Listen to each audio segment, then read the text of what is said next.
اسی طرح سے فرائض کے ساتھ ساتھ نوافل کا اہتمام زندگی میں ہو، کٹ ٹو کٹ نہیں چلے آدمی ایک دم، بلکہ کیا ہو، اس کی زندگی میں عبادات فرائض سے بڑھ کے نوافل بھی ہوں۔ اللہ کے نبی صلی اللہ علیہ وسلم فرماتے ہیں ان اللہ تعالی وطر یحب الوطر فاوتروا یا اہل القرآن، کہا کہ اللہ تعالی وطر ہے، یعنی وطر کس کو کہتے ہیں؟ طاق عدد کو کہتے ہیں، آڈ نمبرز کو کہتے ہیں، 1 3 5 7 اس طرح سے نمبر ہوتے ہیں، شروع کہاں سے ہوتا وہ؟ ایک سے۔ طاق عدد جس کو کہتے ہیں اس کو عربی میں وطر کہتے ہیں۔ تو کہا اللہ وطر ہے، اللہ ایک ہے اور وطر کو پسند کرتا ہے۔ وطر کس کو کہتے ہیں؟ نماز وطر کو۔ لیکن نماز وطر حصہ ہے کس کا؟ تہجد کا۔ تو اس لیے بعض اوقات تہجد کو بھی وطر کہہ دیا جاتا ہے۔ تہجد کو بھی کیا کہتے ہیں؟ وطر کہتے ہیں، اس لیے کہ تہجد میں وطر اہم نماز ہے۔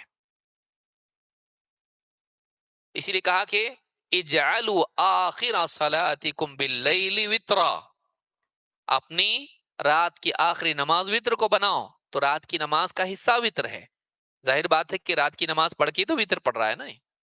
تو علماء نے کہا مراد اس سے کیا ہے؟ تہجد کی نماز ہے۔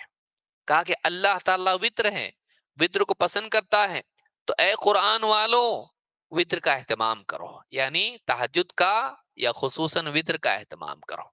اہل القرآن کون؟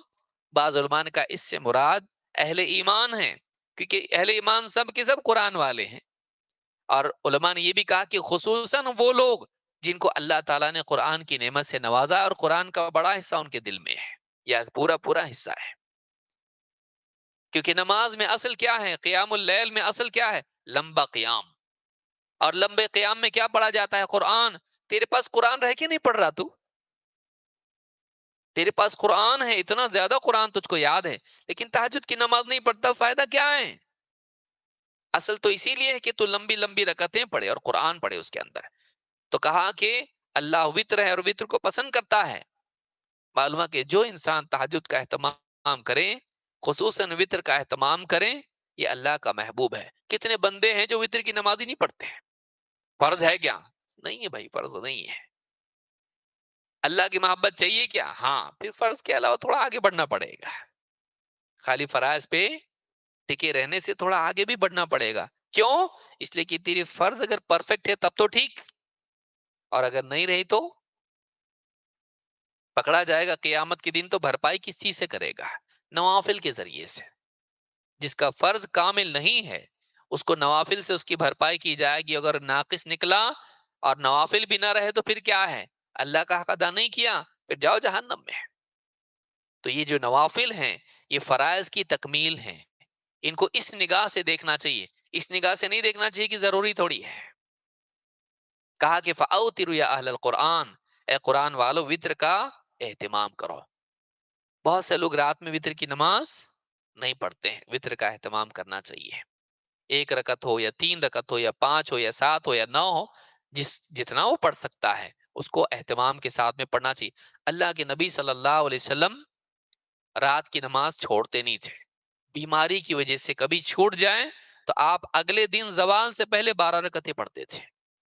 رات میں 11 پڑھتے تھے اور اگر وہ چھوٹ جائے تو 12 پڑھتے تھے۔ تو وطر کا اہتمام، بلکہ بعد کی عمر میں جب آپ بڑھاپا آ گیا اور تھکن آپ کو ہونے لگی، بہت زیادہ پریشانی کی وجہ سے بیمار بھی رہتے، تو آپ آخری عمر میں اللہ کے نبی صلی اللہ علیہ وسلم بیٹھ کے بھی نماز پڑھتے تھے، چھوڑتے نہیں تھے۔ اہتمام کرنا چاہیے، اہتمام کرنا چاہیے۔ تو خصوصاً جو آدمی قرآن جس کو زیادہ یاد ہے، زندگی میں اس کا اہتمام ہونا چاہیے۔ جتنا تہجد کو وقت لگتا ہے اتنا تو ہم لوگ واٹس ایپ میں خرچ کر دیتے ہیں، فیس بک میں خرچ کر دیتے ہیں۔ وہ پڑھنے سے اچھا ہم قرآن پڑھ سکتے تھے، اور کھڑے ہو کے اللہ کے آگے نماز میں پڑھ رہے ہیں، اور آپ قیام اللیل میں دیکھ کے بھی تو پڑھ سکتے ہیں نا، کیا مسئلہ ہے؟ یاد نہیں ہے تو اس کا اہتمام ہونا چاہیے۔ مزید اس میں یہ چیز یاد رکھنا چاہیے کہ ایک ہے فرائض یا دوسرے نوافل۔ فرائض کا درجہ ہمیشہ نوافل سے کیا رہے گا؟ بڑھا ہوا رہے گا، اور نفل کے مقابلے میں فرض کو زیادہ اہمیت دینا یہ بھی اللہ کا محبوب بناتا ہے بندوں کو۔ اللہ کے نبی صلی اللہ علیہ وسلم ایک حدیث قدسی میں فرماتے ہیں، اللہ تعالیٰ فرماتا ہے وَمَا تَقَرَّبَ إِلَيَّ عَبْدِي بِشَيْءٍ أَحَبَّ إِلَيَّ مِمَّا افْتَرَضْتُ عَلَيْهِ وما يزال عبدي يتقرب إليه بالنوافل حتى أحبه. بخاری نے اس کو روایت کیا ہے، میرا بندہ میری نزدیکی، میرا قرب فرائض سے بڑھ کے کسی چیز سے حاصل نہیں کر سکتا، فرض سے بڑھ کے اور اللہ کی نزدیکی اور محبت کا ذریعہ کچھ بھی نہیں. ہاں، فرض کے بعد پھر وہ نوافل کا بھی اہتمام کرتا ہے، اور میری محبت کے مراتب وہ طے کرتا چلا جاتا ہے، یہاں تک کہ میں اس سے محبت کرنے لگ جاتا ہوں. یعنی اصل اللہ کی محبت کی بنیاد کیا ہے؟ فرائض. پھر اس کے بعد اس محبت میں یعنی نوافل ہیں کہ آدمی واقعی اللہ کا محبوب بن جاتا ہے. اس سے یہ بھی معلوم ہوتا ہے، علماء نے کہا کہ بہت سے لوگ فرائض کا اہتمام نہیں کرتے لیکن نوافل کا اہتمام کرتے ہیں. وہ وظیفے پورے کرے گا لیکن نمازیں پوری نہیں ہوتی اس کی. بعض اوقات وہ نوافل کا اہتمام کرتا ہے، نفل اعمال کرتا ہے، لیکن فرائض اس کی زندگی میں نہیں ہوتے ہیں. تو اللہ کے فرائض ضائع کر کے آدمی اللہ کا محبوب نہیں بن سکتا ہے. جتنے بھی فرض احکام ہیں، چاہے وہ نمازیں ہوں یا روزے ہوں یا جو بھی اعمال ہوں، ان کا اہتمام کرنا چاہیے. یہ زیادہ مقدم ہے.